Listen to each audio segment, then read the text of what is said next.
Alright, you can go ahead and be seated. Tonight, in prayer this message, I honestly wasn't expecting to preach what I did, or I ended up having my topic about. Originally it was, you don't know who you are. But I found out that in times of your life that you're going to go through some times where you don't know who you are, but at the same time you have to keep it real with God. And the title of my message is Keep It Real. So go ahead and say to your neighbor, keep it real. Throughout the Bible, the relationship between God and man has been stressed as a necessity for us as Christians and believers of His Word. And the first story I'm going to bring you to is from John 4. It's when the woman at the well, I mean, y'all know that story, the woman at the well. All right, well, I get to be the storyteller. Sit. All right, so when Jesus came to draw water at the well, while His disciples were gone, He begins to talk to this woman. He goes to the well and He says, "Hey, can you draw me some water and go get thy husband?" And what little do y'all know about the story is that the woman before had 5 previous husbands. And as the Bible states, that marriage is to be done between a man and a woman once. And her response is, "I have no husband." But it's so profound in the next few scriptures is that Jesus begins to tell her of who her past was and what her past was.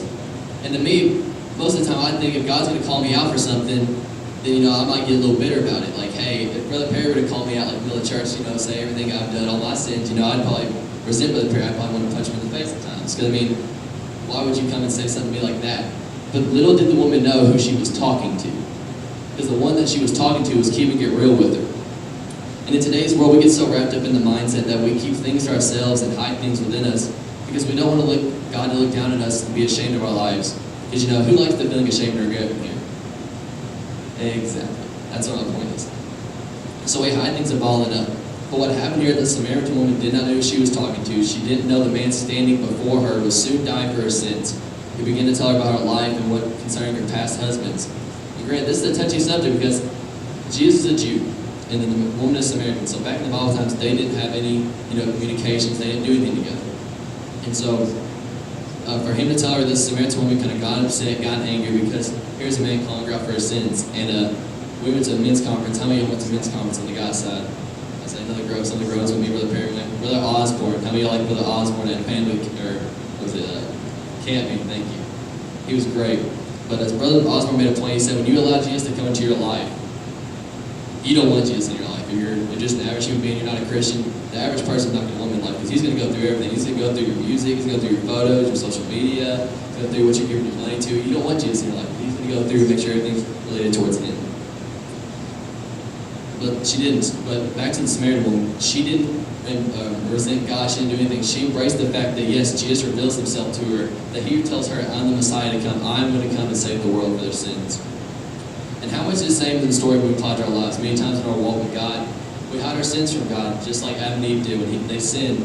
Adam and Eve, they when they bit of the apple, they gained knowledge of what they were doing. They realized that they were in their naked bodies. They ended up making like bushes to hide themselves. And we allow ourselves to be overtaken with shame, guilt, and pride. We like to think that humans, that we can get ourselves out of sticky situations, when in all honesty, we can't. I know sometimes, when you mess up at your house and you're trying to clean up like a mess or something, you ever been able to try to hide it before? You're going to leave me hanging. Yeah, Logan. Right there, Max. We like to think we get ourselves sticky in situations, but what happens between the woman and Jesus is exactly what God wants to happen at an altar. You see the altar, we get to that secret place with God. It's Monday nights, Brother Perry, says a few words at the beginning, turns the lights out. Some of us, we get in the corner, and then when man JT goes and gets in his corner, Colton's on the altar, some of the girls are in their seats just praying, going at it with God. But he said that's where your secret place is. God wants you to be real with him. That's your moment of realness. Because it's between you and him. It's one-on-one time. That's what God desires from us each and every day. But we were so commonly forgotten about that when we talk to God. He knows everything. He knows that we're going to struggle with stuff. He knows that some sin in our lives that we don't know what to do with. We want just want forgiveness. So many times we hide our sin, but it's to no avail because the God that we serve is omnipresent and all-knowing. He knows that you're sin. He knows you're hurt. But what he desires of you is to just tell him. To tell him of life's concerns. To tell him of life's struggles. Because the struggle is real and life hits hard. How many of you can testify to that? Life is hard. I must say, I'm in accounting right now, and I just want to let you know, life is hard. Life is real hard. But it's in those moments where God begins to deal with us on who we really are. And he wants to know, are you willing? Are you willing to sit down at an altar and talk to God and be real with him? Open up, those deep parts of your heart where you're like, God, I have this right here. I don't know what it is, but God, I give it to you. And and I want you to deal with it and help me with it. But what happens many times in our lives is that we get to this point in life where, I'm filled up with Jesus. I can lift my hands at church. I can do a little shout. I can do a little jump. I'm filled up with Jesus. And, we engage ourselves, like I can come at an altar. I can go to Monday night prayers. I can go to youth rallies. I can do anything that the average Christian can do. But there's still some sin in my life. And there's a problem that you can get stuck into is that we can get convenience over companionship. And that is a big, big pit you don't want to get into because convenience is comfortable. I can come through, I can come sit here, I can come sit down at church, I can sit, clap my hands, do the little, wave my hands, Sister Teresa starts shouting, I can say amen, hallelujah to her. We get comfortable, you know what I'm talking about, anybody know what I'm talking about? You can get real comfortable at church. The pew can be comfortable, but what God wants you to realize is that convenience is not what you need. Companionship is what God's looking for. He's looking for a real one-on-one time. It's like, hey, can you get in my presence? Can you stay at church? Can you lift your hands? Can you get a one-on-one connection and be real with me? Can I have a real relationship with you? Sometimes we have sin in our life, and sin in our life that no one knows beside myself and God. And we get to this point where we start to feel like sin is outweighing the goodness of God in our lives. This is where we fight, and some of the hardest feelings we have, and that is guilt, and that is shame. How many of y'all want to be real tonight? Y'all have had some stuff you dealt with before, like you don't know what to do with it, and you're just like, hey God, here it is. I'm saying, like, it's tough stuff. Life is hard. And guilt and shame can drive you to the point where you start to question your worth. You start to question your calling. You search for your calling because your search for your calling becomes tougher, and the joy of life that once was seems to hit unburied. How many of y'all ever felt that? Like sometimes in your life you're on the mountaintop, and sometimes you get a low, and you never know when you're coming out of that low. I've been there many times. I remember actually, like this past year, 2018 was a big barrier for me. Like I didn't know what to do at times. Like I say this as a joke, but like honestly, like I had no direction. Like I knew, God had a calling. I knew I wanted to go to Bible college. I knew I wanted to, finish my associates. But like at the same time, I didn't know like what were the next steps. Like what specific steps were there. And so sometimes I got 3 things for y'all for advice when that comes to happen: is don't let yourself become complacent in your worship, in your prayers, and in your talents. Because when you become complacent with that, that's where the devil thrives. He wants you to say in your worship, like, hey, put your hand down. You ain't got nothing to worship about. You ain't got nothing to pray about. Your life's all right. You're convenient. You're all right with your life. And then when your talents, all the devil wants to do is just say, hey, your talent means nothing. He said, you get up there and sing. He said, you sound horrible. JT, you can't play the guitar good at all. Rayleigh can't sing. Colin can't sing. That's what he wants to do. He wants to tell us one by one what we can't do. But you can't let yourself get complacent in that mindset where I'm going to let the devil rule, but I can do for God. And this is where we can truly find who we are as a person. At this point in life, we find out how much resilience or resentment we have with our walk with God. And sometimes, because are you able to bounce back with God and accept your shortcomings and tell Him, hey, this is what they are. Can you help me? Or do you choose to get mad at your situation and dwell on your past? Do you get mad at God for where you are in your life and compared to how you think it should be going? And these are some real questions. I've had to sit down. Honestly, I've talked with Brother Terry before. I've talked with God, and I'll be like, hey, I don't know where to go. I had this plan, but now I'm here. I want to be over there, but now I'm over here. It's like, where do I go? I need help. And we find these answers at an altar. The Hebrew word for altar, I'm not even going to try to pronounce it. The root meaning is to slaughter. And the Greek word for altar, definitely not going to try to pronounce that one, is a place of sacrifice. In the Old Testament, the way of sacrifice was unto God done by way of an altar. So, y'all know the story of Cain and Abel. Okay, good. Guys, do you know the story of Cain and Abel? Good. Alright, so Cain and Abel, they were both told to bring a sacrifice to the altar, the best thing that God had blessed them with. And so, one brings back, the fattest calf, one brings back just, a handful of beans, the equivalent of that. So God honors the fat lamb, the sacrifice, because that was the best of what one of them could bring. And the other, He didn't really honor it. He's like, why would you bring me this all I blessed you with? I blessed you with abundant land, I blessed you with some crops, I blessed you with great crops, and all you can do is just bless me with a handful of beans. And of course, people, and today we bring the best of what we had. So the question is, what would we bring if we had to do that today? Some of us, it'd be things like our iPhone. For the adults here, it'd be the house deeds that we have. So the hyphen, it'd be the car that we drive. Or for some of us that work, it'd be our paycheck. Because God's blessing us with. That's why we give our tithes. While all these answers are true, they are not at the same time. Those are just based off of Old Testament standards and traditional answers. But there was a transition.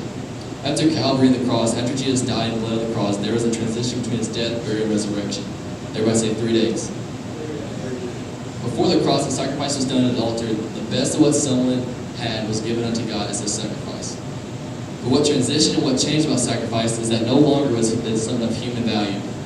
Yes, we humans place value on some things like, you ever get that gift from your grandma, or your best gift ever, like, or a pair of shoes. I know most of our guys here, some of our guys are sneakerheads.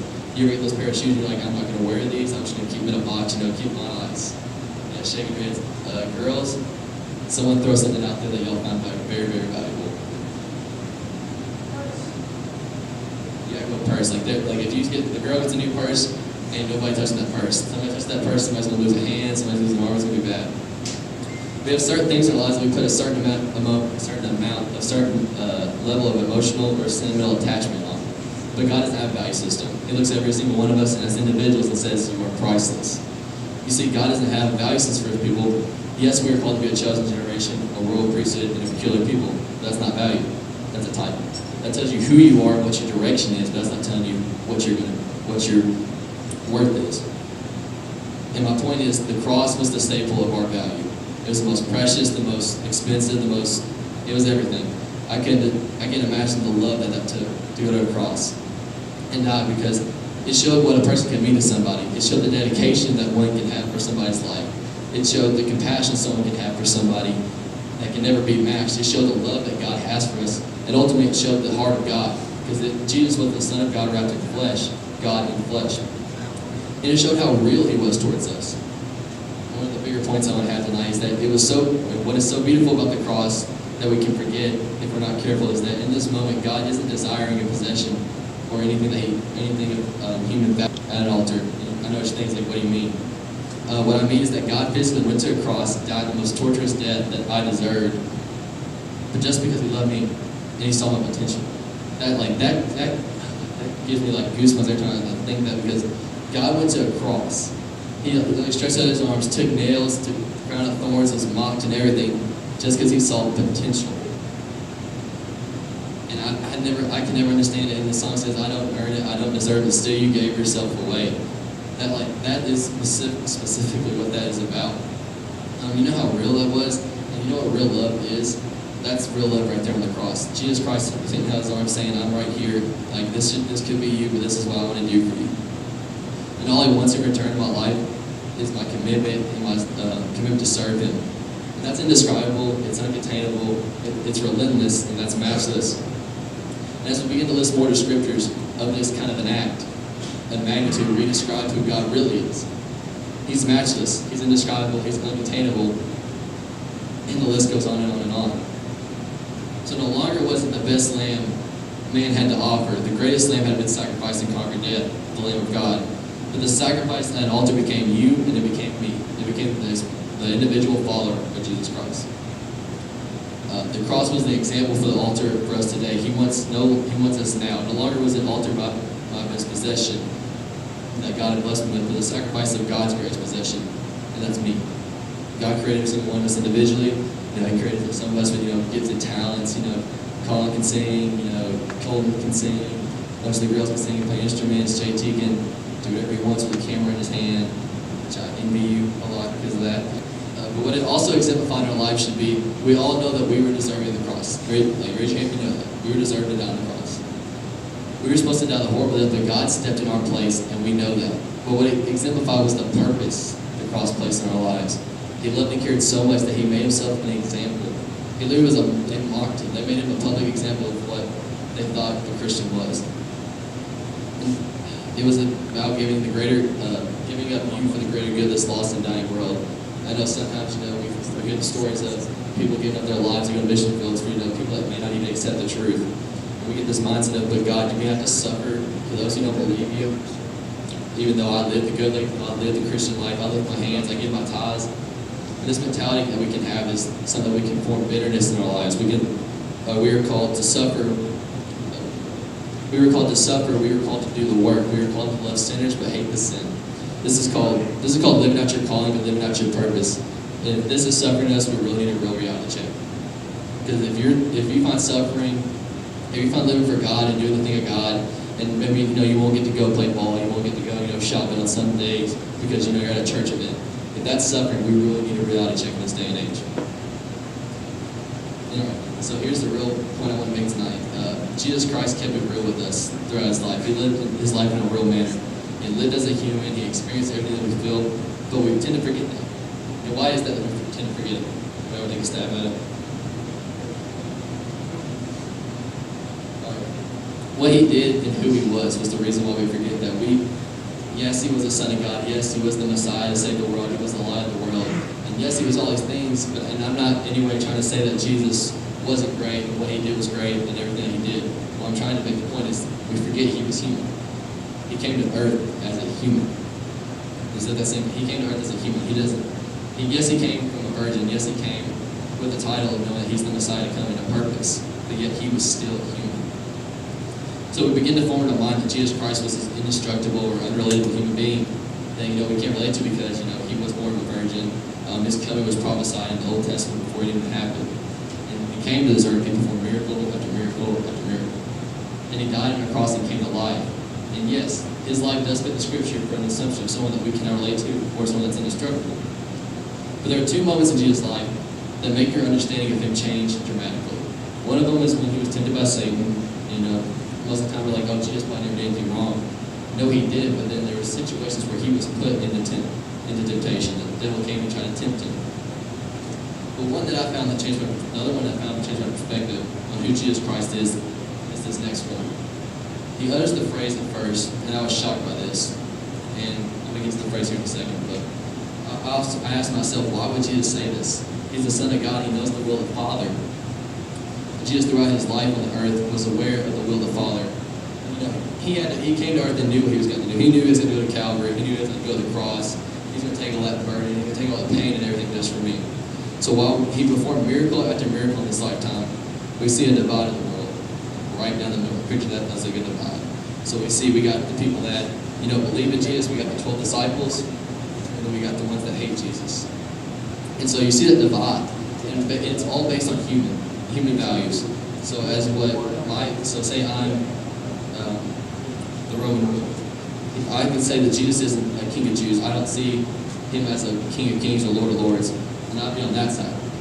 And what the cross, when we begin we see this divide begin to grow amongst the people about Jesus because it was based on a human-minded ruler. The reason that Jesus was taken away from the disciples before he was put on the cross and put in persecution is that it was because human flesh believed that he wasn't the King of Kings, essentially. And then there comes this point in time where basically time stands still. So the Roman ruler, he brings out Jesus. It was tradition for Jews to have somebody on death row to be released, to go free. Pilate. There we go. Brain dead. And Pilate brings out Jesus. He says, all right, here's Jesus, and here's this man, Barabbas. We don't know much about Barabbas, so all we know is that he's a murderer. He's not a good dude. He's a bad dude. So we assume he's a murderer. He's a thief. He's a crook. And so he comes to the people. He goes, all right, who do you want? People are just like, well, we want Barabbas. And I find it funny because if you read further on that story, the Roman ruler, yes, he releases Barabbas to go free, but he looks to his wife and goes, I don't find fault in that man, but the people want him. And that's a very dangerous point, and you can relate to our time in our society today. We're slowly fading away from what the king's doing. Instead of saying, I don't find fault in him, but I'm still going to go ahead and choose to live this life. That life doesn't have anything wrong with it. That life has blessings and everything. But my flesh kind of wants to do this. I kind of want to go ahead and live my life freely. So we slowly step this way. What God's desiring us is to come back to an altar and be real with him because he was real with us. And so the story of Calvary goes, we see Jesus being taken away. And whenever Barabbas goes free, you don't see, Jesus is not recorded to ever have said a word. Doesn't say a word in any negative way to anybody or a situation. He speaks prophetically to his disciples and says, I will be with you in Galilee. And I can't imagine what the disciple thinking, I know you're going to die. He's like, there's no way. No way you'll be with me. And the question I thought of is how is Jesus able to keep such a calm attitude while being in human flesh and experience the things we do and keep this godly and holy aura about him? And the thought came to me, I've heard 1,000 times, while he was yet in flesh, Jesus Christ was both equally God and equally man wrapped into one physical being. Jesus never shows any signs of regret of what he's going to do. He never utters anything negative towards his accusers and shows no signs of being every other human. And I probably can say for all y'all, we would probably be begging and pleading for mercy during this torture. But Jesus is never recorded to say anything like that until his final moments on the cross. So Jesus is on the cross, he's being whipped, he's being abused, and Jesus is making his way up to Golgotha on the mountain. And finally, Jesus is put on the cross. So he's sitting up there, he's got his hands wide open, nails in his feet, the javelin crown on his head, put the sign, he the streets as a mob. Right before he dies, he utters this statement, my God, why hast thou forsaken me? And I read that, and I honestly never read that before. Like, I knew Jesus, cried aloud before he died, and he had the ghost. But my question is, why would he say that? I could never think of an answer why. But in prayer, I found this answer is that he wanted to be real. And you may be thinking, he probably said it out of pain. And that's the point I'm trying to make. Well, on earth, Jesus was yet physically human and God in one being. So yes, he was God. He had all power to get off the cross, but he still said, I'm going to be real. I'm going to be human. I'm going to take this pain just because, down the line, I might have to die for Colin. I might have to die for Trey. I'm going to die for anybody I need to because I have to show them that I physically had pain. He was just as human as he was God. The only difference was the purpose behind the pain. He put himself through the pain not only out of love, but to keep things real between us and him. Jesus came to this earth to save us and to close the gap between him and us. When he came to earth, his goal was to say, I'm going to provide, as an example, I'm going to provide salvation, I'm going to provide mercy, just like provide goodness. He came to show who God really was. God wrapped himself in the flesh in Jesus Christ and came to earth just to show us who he was. He came and made himself a living example. He was showing us how real he was and how real he wanted to be with us. He wanted to show us that he wanted to be a companion. He wanted to relate to us. He wanted to know us on an individual basis, like few of the disciples. This moment emphasizes the realness that Jesus wanted to have between him and us. He had to show us this, that he was yet human, but he was still God. And now the question is, can you be real with yourself? That's probably, I've heard many people, you ever heard the cliche that your biggest enemy is yourself? It really is. You can beat yourself up the most, but follow me back to this time. Around the night in December, we all got in a circle, and we were open and honest with each other. Brother Perry said, say something like, if you really knew me, and then, you said something you're struggling with. And honestly, you were real in that time. You were open with everybody. You were real enough in yourself to say that I have some real struggles. I have some real things I've struggled with. I need real help with.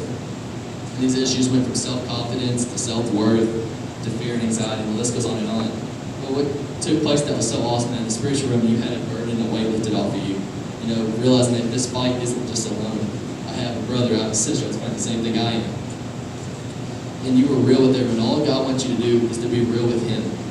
That's what he wants at an altar. And please realize that this fight isn't done alone. The song says there's an army rising up. That's what you were a part of. That's what we're all a part of. And the reason that we have trouble with this is that it's hard for us to understand what other people are going through, and how could, I be going through the same thing like Kayla's going through, or, Jada's going through. But many times we find ourselves in a situation where it doesn't matter. The devil will tempt, Caleb will tempt me, he'll tempt Jada. We all could be living different lives, me and Caleb are both ballers right now. But I mean, you could pick Jada the same way. You could go, there's say like Colin, and Rayleigh, they might butt heads a lot as brother and sister, which I'm probably wrong on that. But they could Colin be going through something that's completely opposite of what Rayleigh's going through. The devil will find any other way to mess up a talent that you have for God or a calling on your life. But what God wants to do, and as the music begins to play, and as we stand right now, but what God wants to do is He wants to know if you can come to an altar and if you can be real with Him. As He was real on the cross, as He was real in His life, what He wanted to do was, can I see my people be real with me just as I was? I was willing to be real. I was willing to come down from heaven, take on the flesh that we all felt and all that we have, and said, hey, I'll go through it. I'll have the abuse. I'll take the mistreatment. I'll take casting out. As we come to the altar tonight, let's just lift our hands and say, hey, God, I want to be real with you tonight. I want to be how you were. I want to live the life that you have for me, God. Let you be real in my life,